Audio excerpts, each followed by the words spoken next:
Hey, everybody. We're alive. We're broadcasting from Toronto, Canada, home of the Blue Jays, Raptors, Maple Leafs, and Canadian psychic Robert Lindsey Milne. That's me. Welcome to my side of the crystal ball, episode 001. And it is a crackerjack episode. I have a request. If you're watching us on YouTube, write a comment, and subscribe to our channel. And incidentally, I'm sure you know that subscriptions are complimentary. You can find us on Apple, Spotify, and any other major podcast site. If you'd like to get in touch with me personally, you can find me on Instagram, Facebook, and my website, www.robertlindseyMilne.com. My first WWRS guest is Lucia, all the way from Vermont. Lucia, welcome to my side of the crystal ball.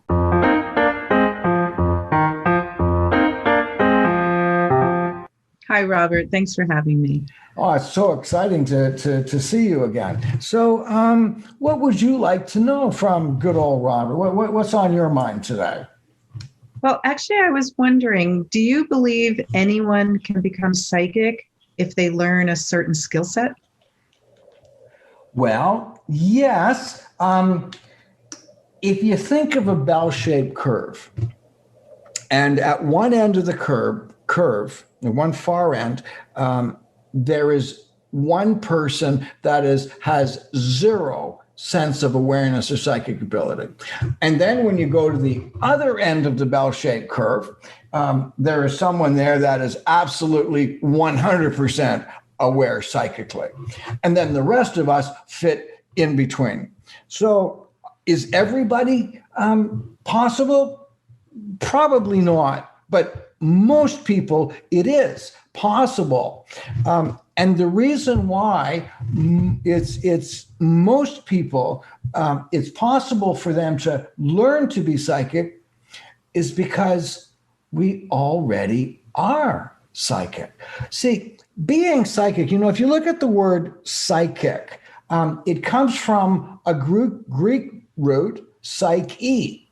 And psyche means mind, soul, or self. So if you got one of those three, you have a psyche, and when you have a psyche and you use it, you're psychic. That's what being psychic is. Now, it's a natural instinct, a natural awareness that almost all mammals have, that sense of intuition. And by the way, that's how come we human mammals made it out of the caves, because of our instinct, our intuition.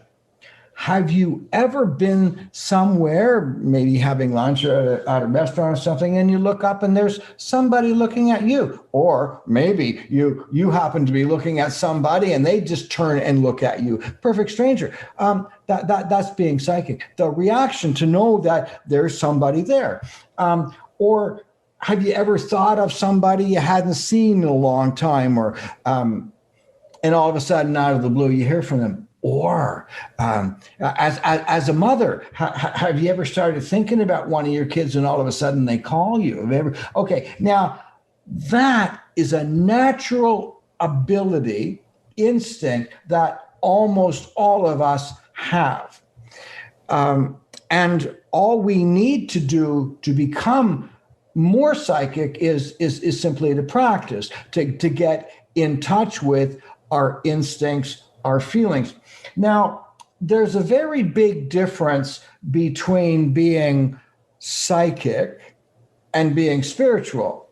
It's two different parts of the brain. Now, often people that are spiritual or spiritually focused will become psychic or are psychic, but they're not necessarily always the same. So somebody can be psychic and not spiritual.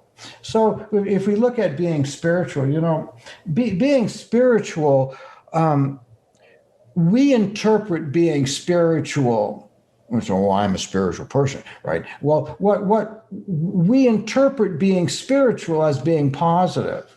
I'm evolved. Well, just hang on to your chair here, because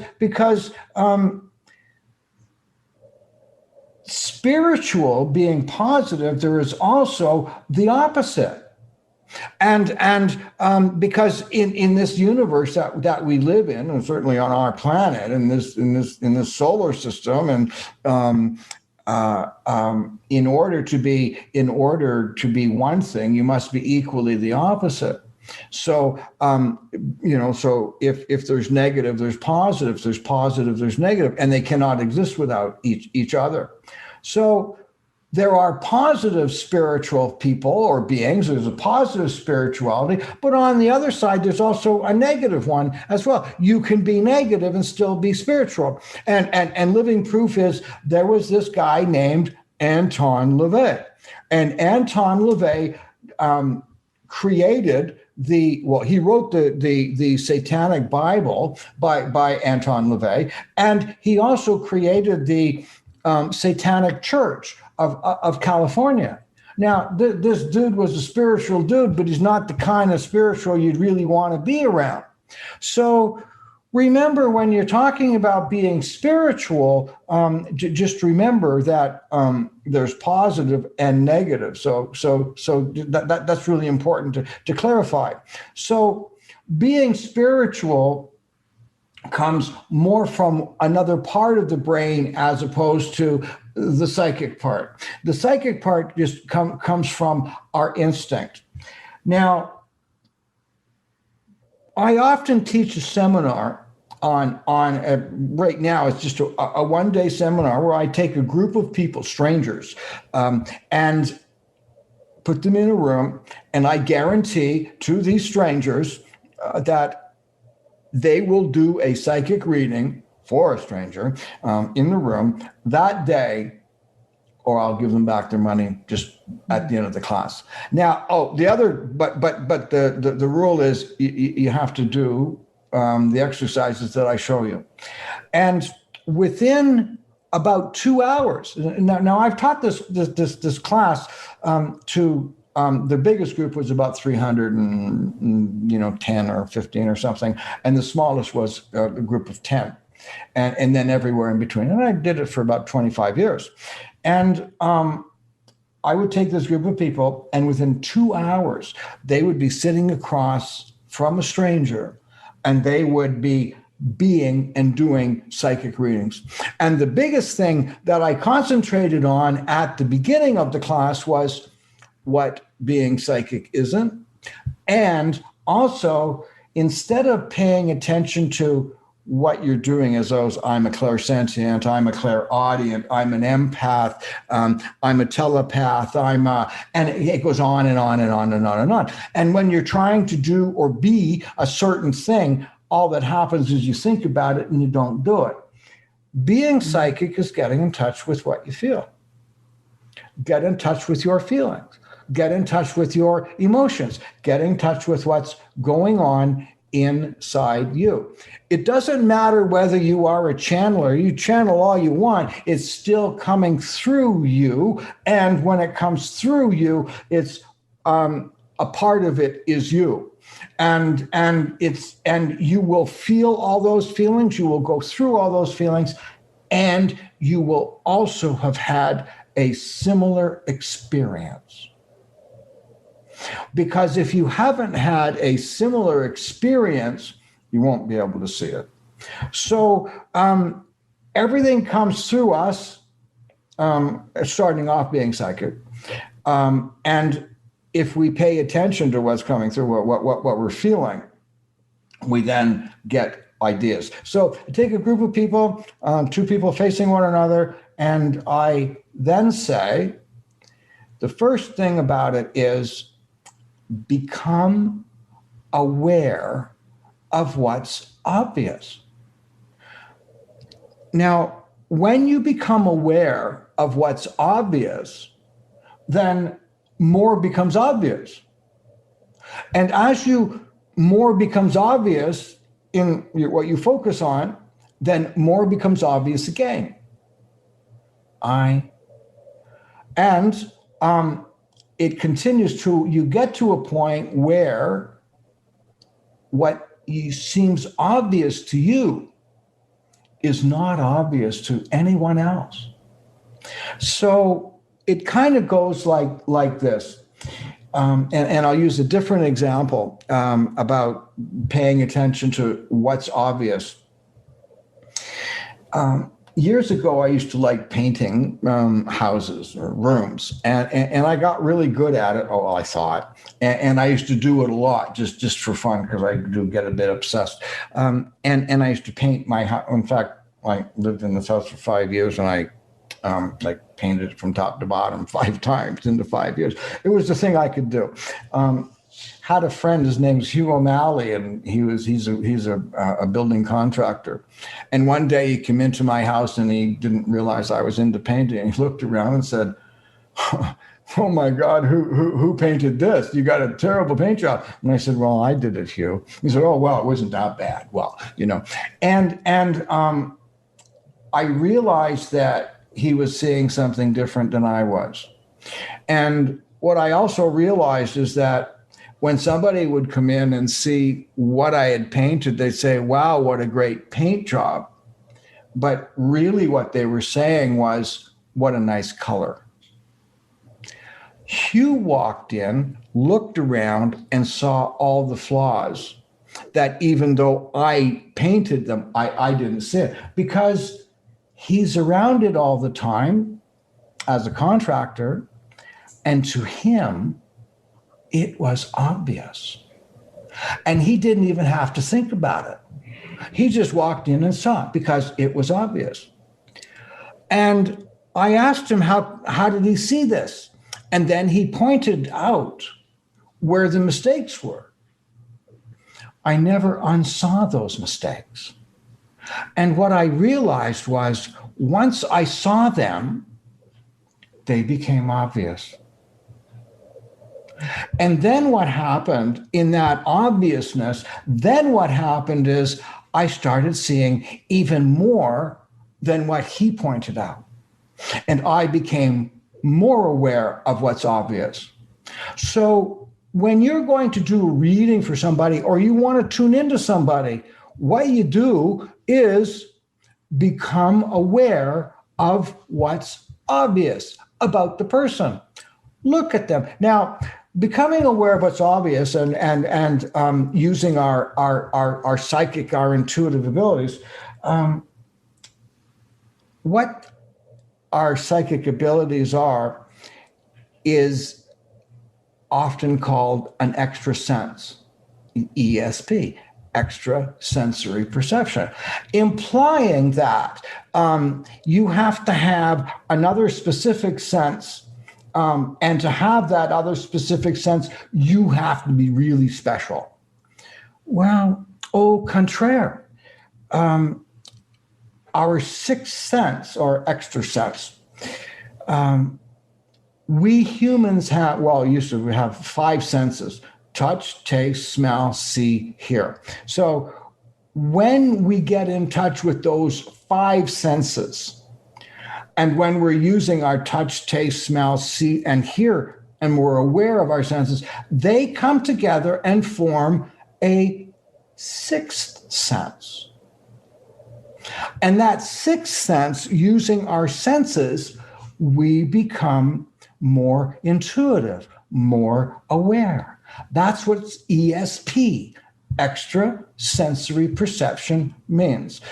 So we use all of our senses, and that creates a 6th sense, our ESP.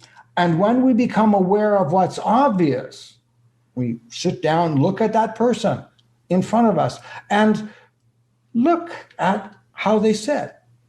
Look at their face, look at their eyes, look at their hair, look at their body, without judgment, and certainly don't become leering. Don't stare them down or be intimidated. Just become aware of what's obvious. When you become aware of what's obvious, then even more becomes obvious. I remember in the early days, early days. And the younger time in my career, a big part of my work was appearing on radio, mainstream radio and TV shows, taking calls. That's what I did. And the way I worked in those days, people would call the show or call the station. They would tell me their first name and where they were calling from. So, hi, my name is Mary, and I'm calling from whatever. And I'd say, well, thank you very much, Mary. I would, and that's all I wanted them to say. But I also would ask them to think of a question. So, Mary from Southwest Calgary, I'd say, okay, thank you very much for that information, Mary. And then I would say, okay, now this would say before telephones were detached from the wall, it was sort of in the older days when they were plugged in. So, I'd say something like, okay, Mary, you're at home now. Okay, you're sitting at the kitchen table. You're holding the phone with your left hand. Is that correct? Yes. Say, okay, now, if you put your hand out in front of you, move your hand to the right, is that where you burned the table yesterday? And she'd go, wow, that's what happened. And 8 out of 10 calls, I would do something like that in the first minute and a half of the conversation.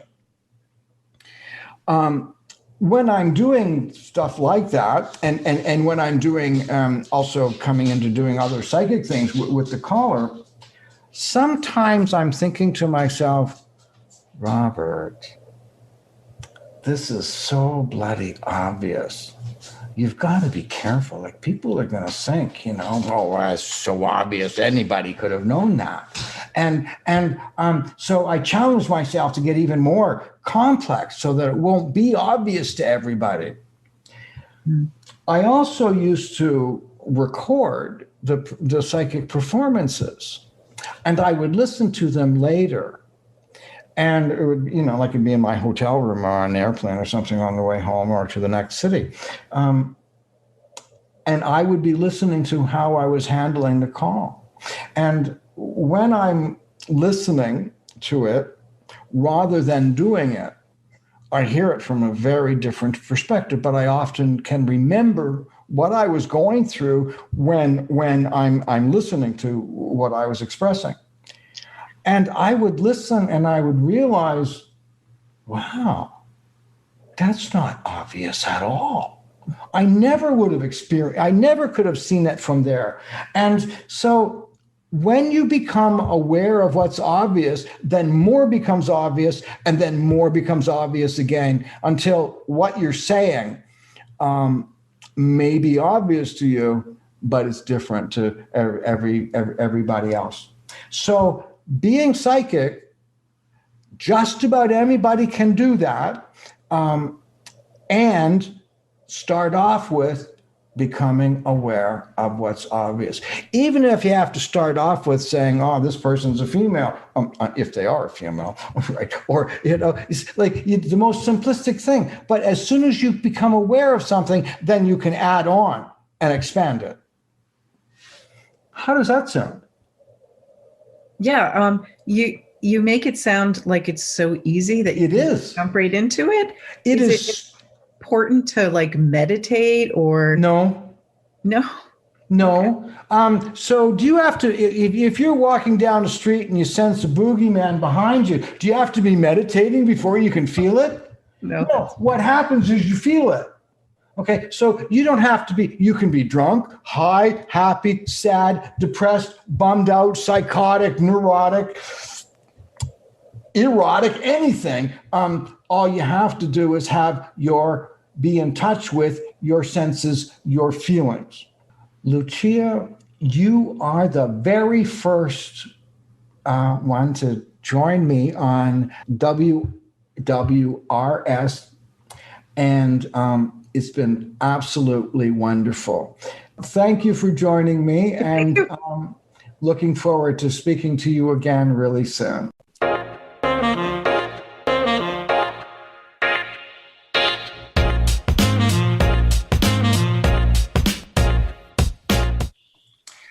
How did you guys decide? What was the decision that made you start doing this podcast, and for what reason?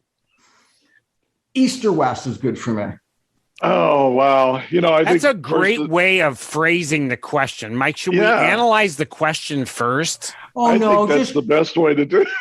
No, just go speak from your heart. Can anybody make us do anything?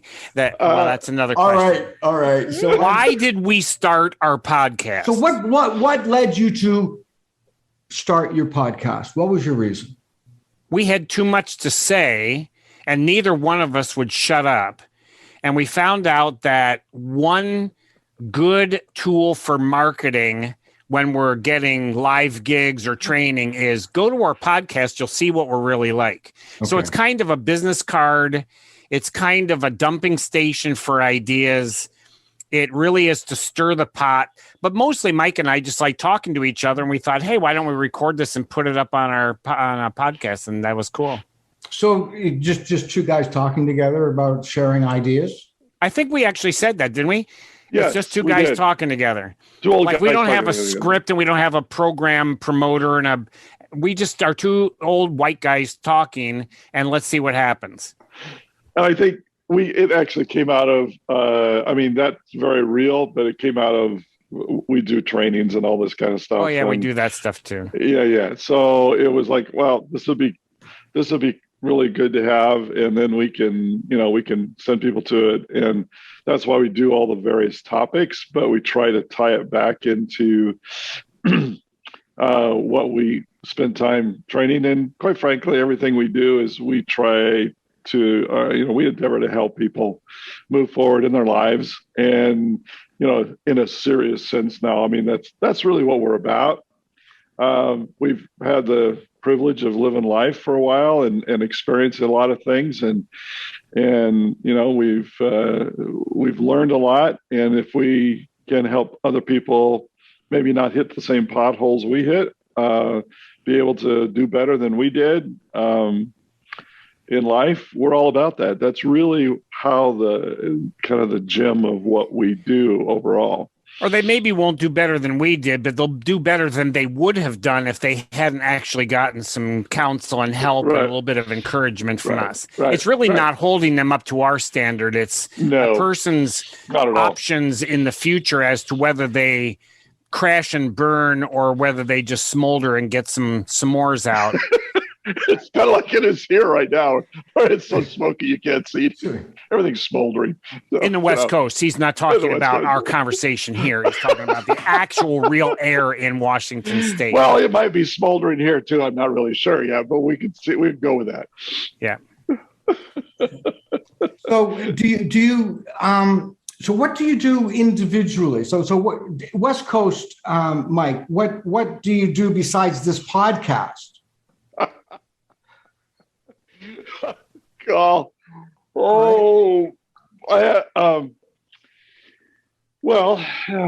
you explain it all? So do you have a job now, or have you like physically retired and you still work, or what do you do? My kids, I have 5 kids. They've asked me that for years, Papa, what is it you actually do? We're not really sure. And I said, well, I'm not really sure either. So he was a school administrator in the Wenatchee Public School District and retired a couple of years ago. Okay. And one of our dreams was to actually teach all over the country in live training, colleges, business associations, churches, community organizations, first responders groups in the area of how emotions work and why they work that way. I wrote a book a couple of years ago called Why Do People Act That Way? And What Can I Do About It? And so we do training based on that concept. And then the COVID vaccine, with actually no concern for Mike and I as human beings, came in and ruined everything. Did it? So we had all this time on our hands, and mixed with that, all kinds of ideas, and mixed with that, 2 big mouths. And we thought, hey, why don't we do a podcast? So we started doing that. Okay. So we're preparing for the unleashing of our training whenever the world becomes normal. Or free again. Right. Okay.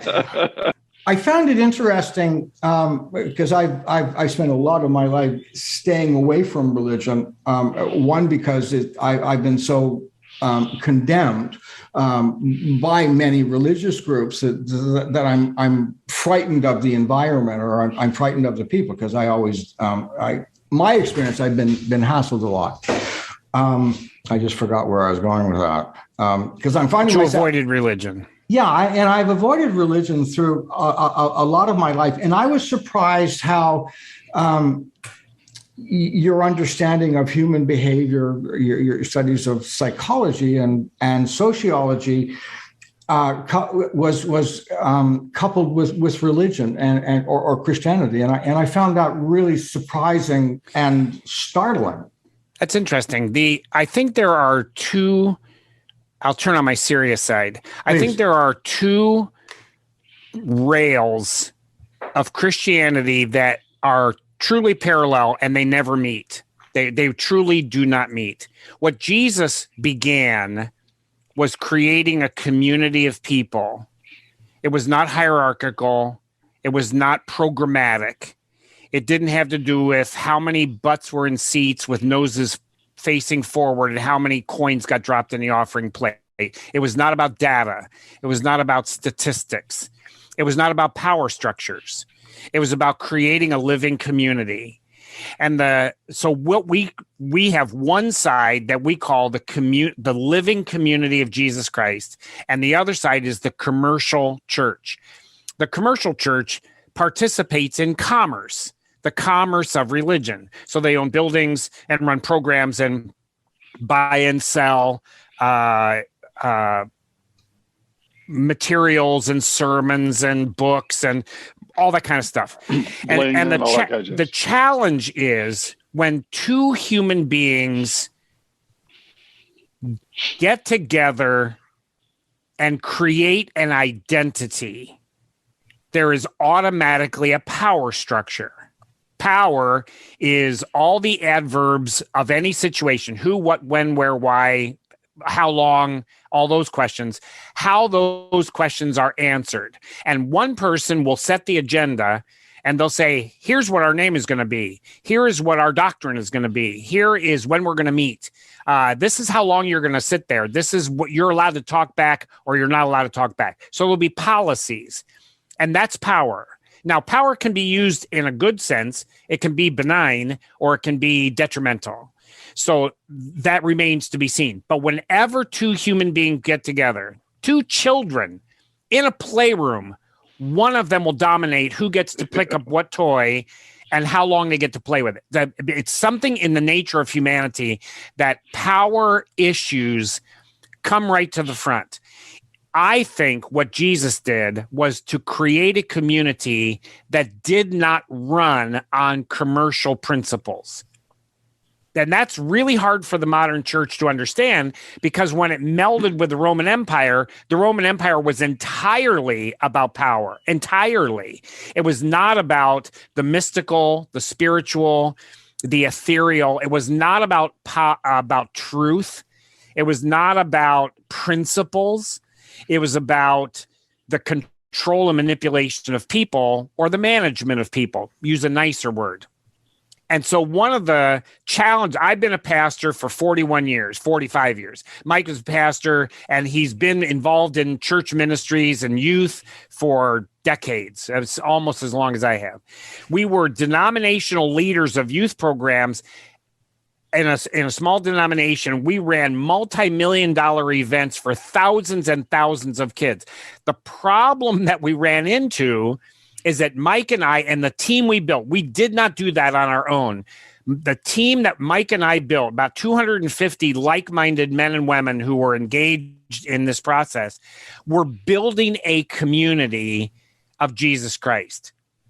And the people who were in the commercial system, the bishops and the superintendents and all the leaders, they thought we were controlling everything, that we were undermining their authority and their leadership. Nothing could have been further from the truth, because we weren't interested in the commercial side of how the church functions. Where you have been hurt, You as not, I'm using the word you not in a singular, but in the plural of where human beings have been trampled on by steel spikes, by people who identify themselves as Christians.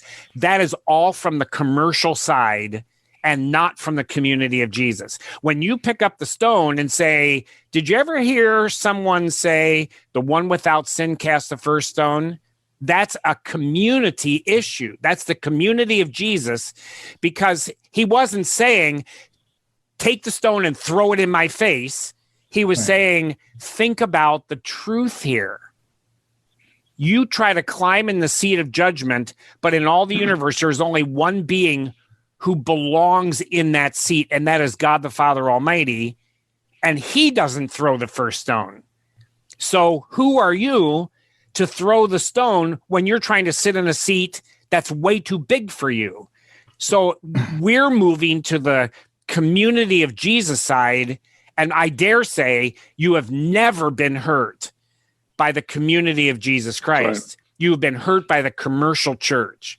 Right. And if you can separate those two, even if you call the one religion and the other one spiritual, I don't care what terms you use, you'll be able to differentiate between the wounds and the healing.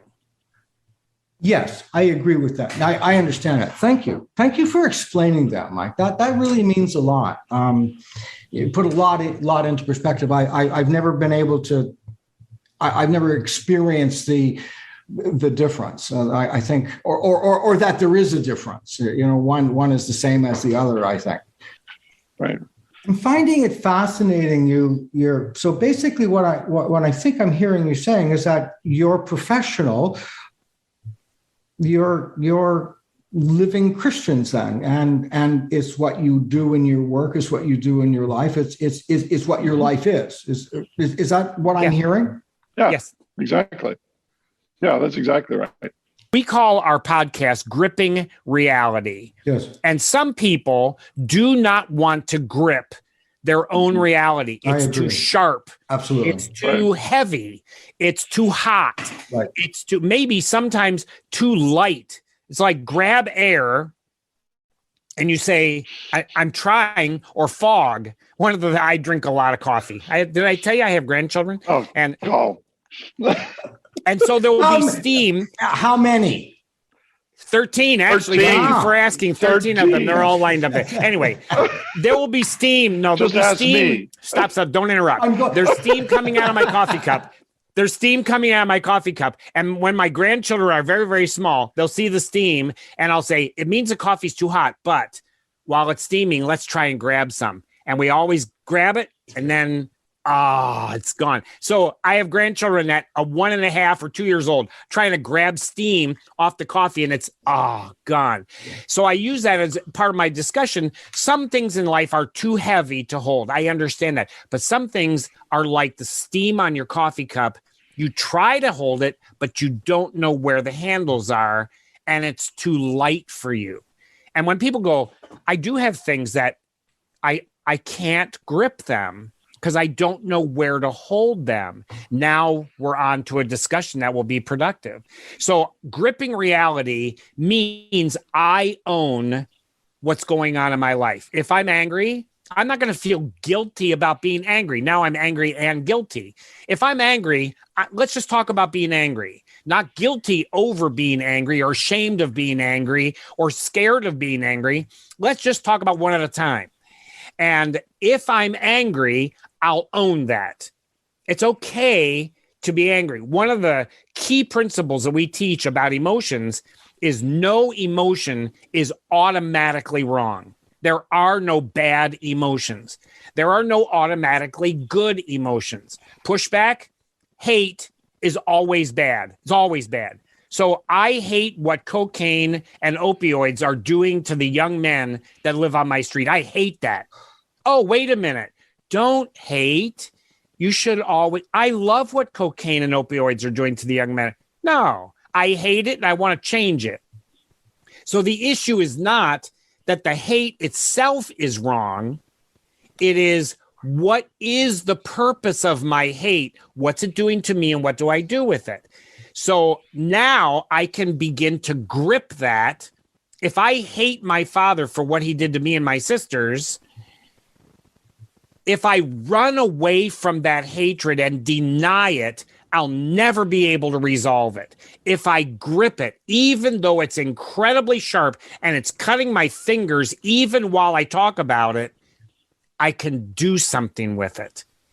And my goal is the resolution of those challenges, not the elimination of those challenges. That's great. Step one is to be able to grip it, which is take full ownership. Right. So when you said, and it's a trigger word for me, when you said, what decision made you start doing a podcast? My immediate pushback is nothing makes me. It is my decision. Yeah. When I started in ministry, I was trained, I was going to be a clinical psychologist. Right. And through a series of events, it was seen better for me to be a pastor because I could do what I do without charge, without restriction of location, without parameters being put around the professionalism of what I offered. So I became a pastor, among other reasons. That was part of it. And as I listened to people, I found out very quickly that what I was trained in psychology to analyze, people, number one, hated that. I was putting them in a box. I had a title for what they were feeling. You have borderline personality disorder. You have schizophrenia. You have anger management issues. And they got put in a box. I know how to treat the box. And so I'll treat the box and you happen to be in it. If I find out that my treatments aren't working, I'll put you in a different box. I need to change the label on the box. Most of the people, 99.5% of the people did not want to be labeled, and it was inappropriate to label. They just want to talk about what they were feeling. They wanted to talk about what they were experiencing. So for about 10 years, I offered nearly no advice to anyone. I just listened. And I let them talk, and I would explore. So I began to find out that certain emotions became clearly evident as moving up and down a scale. There was a spectrum, or there was a system of emotion. One of the early ones was anger, because so many people are angry and they deal with anger from their family of origin, things that they've done. Another one is guilt.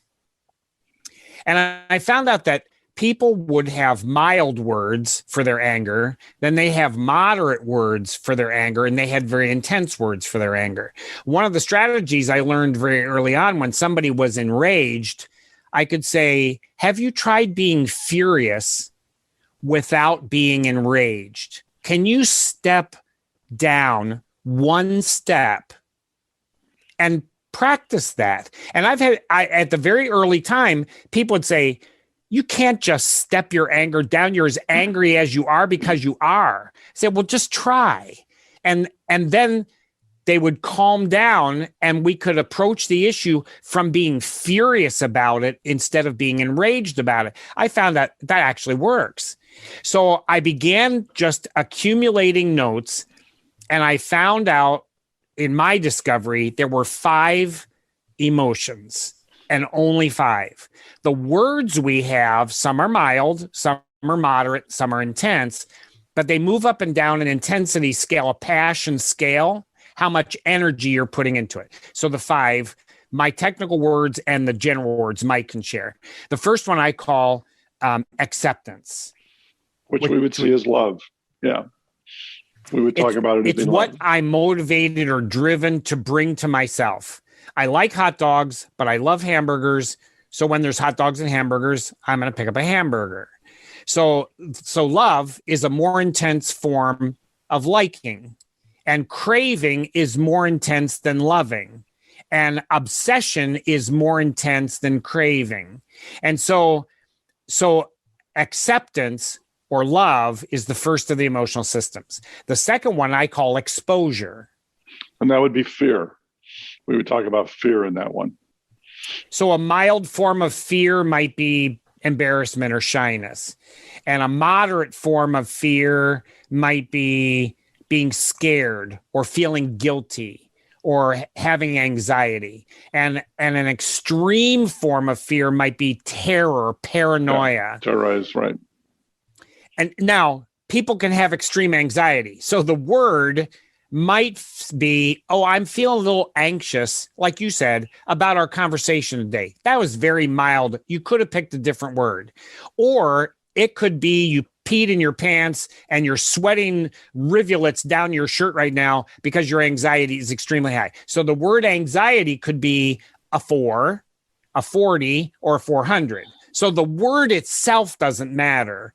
It's the intensity of the emotion, and it has to do with finding safety or feeling secure. All fear, all exposure has to do with safety and security. Right. The third one I call empowerment.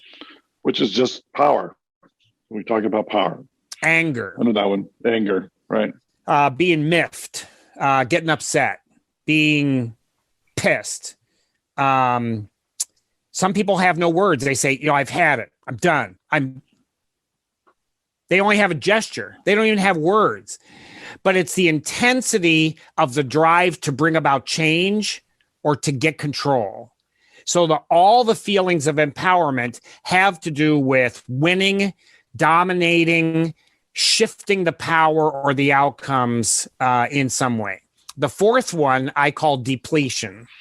Which we would put in the area of sadness, that whole category. Tired, feeling guilty, feeling grief, having pain or wound, being stabbed in the back, getting overwhelmed. All of those have to do with a drive for healing and recovery. It's that my tanks are drained out, right. and I want to be able to be refreshed, but I don't know how to heal. So I had a woman come to me and say, I'm depressed. My doctor wants to put me on antidepressants. What do you think?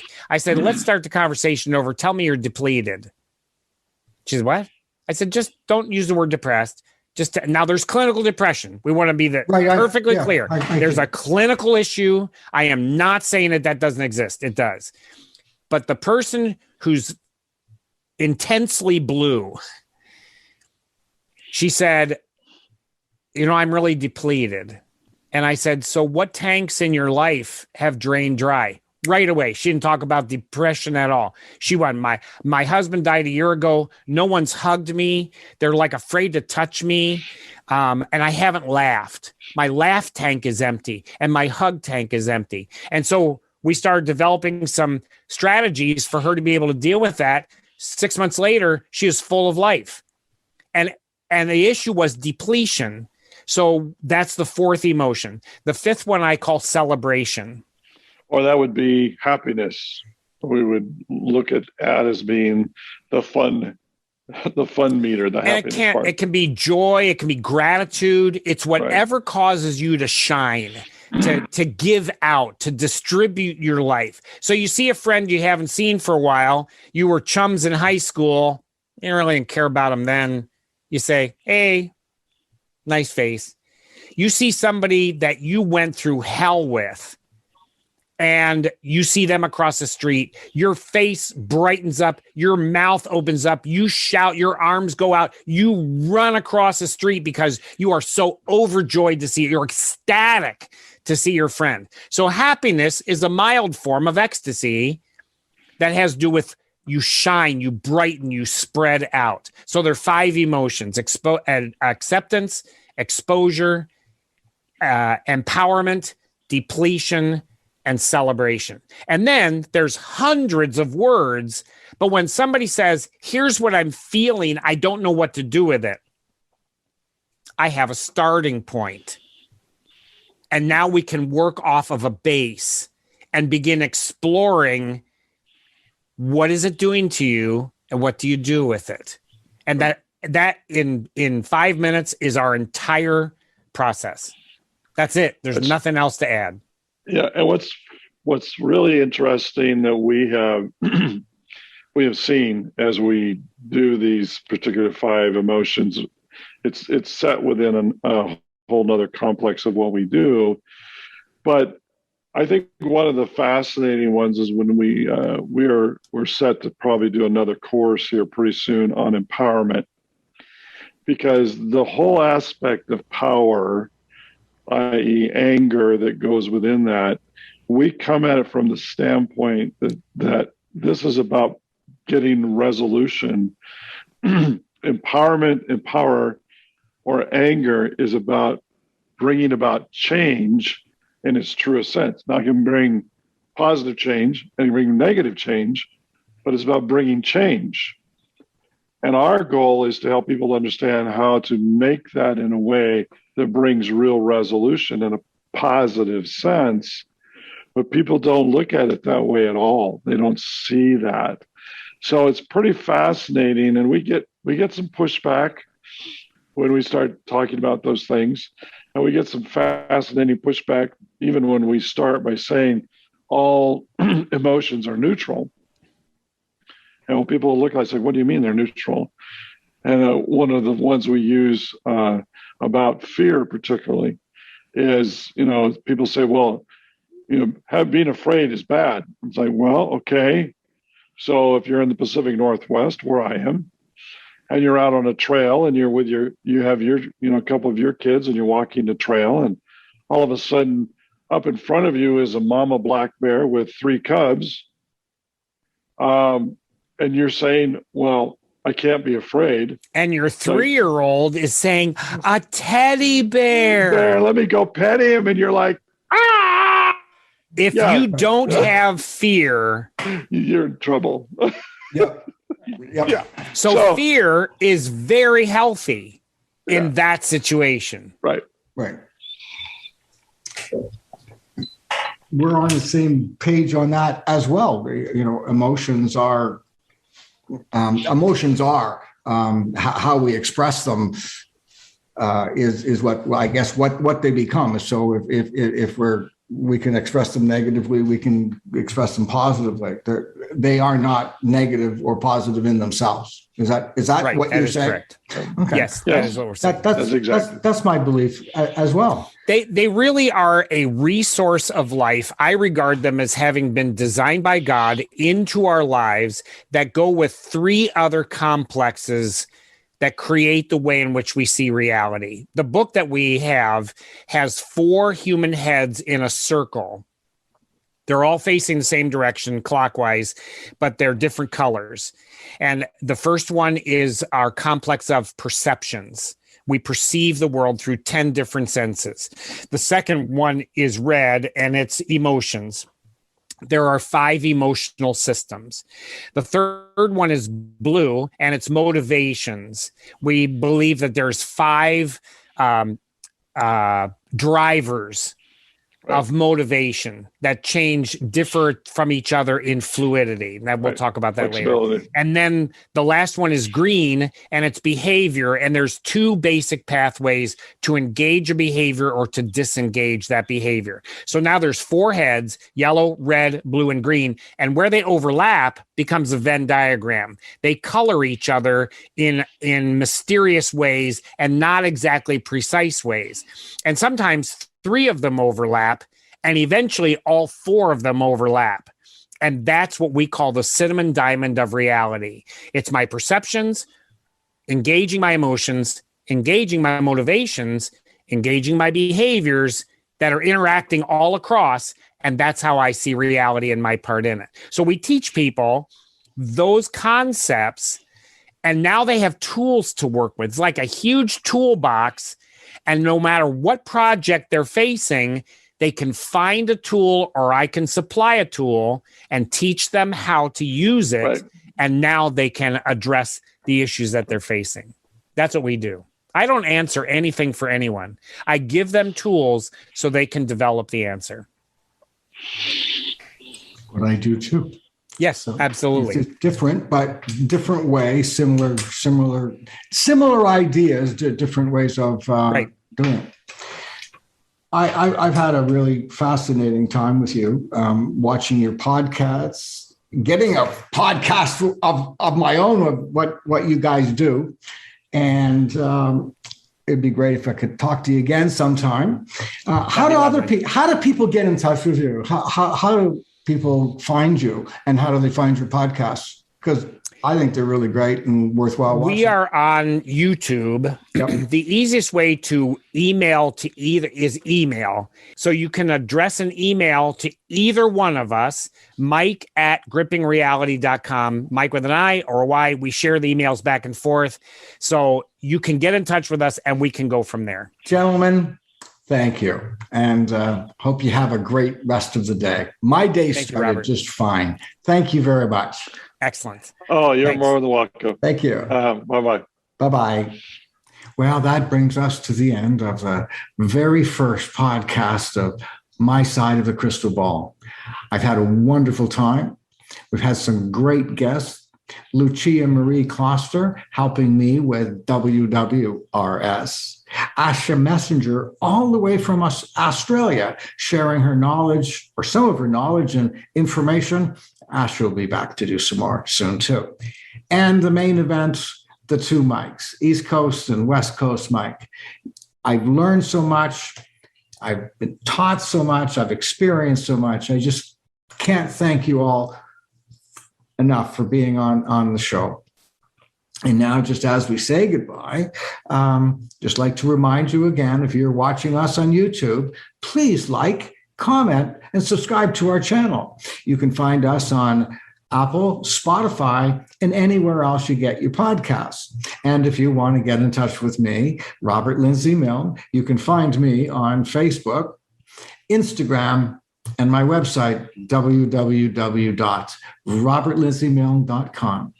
That's it, folks. Thank you very much. Between now and the next time, be good, be safe, and above all, be kind.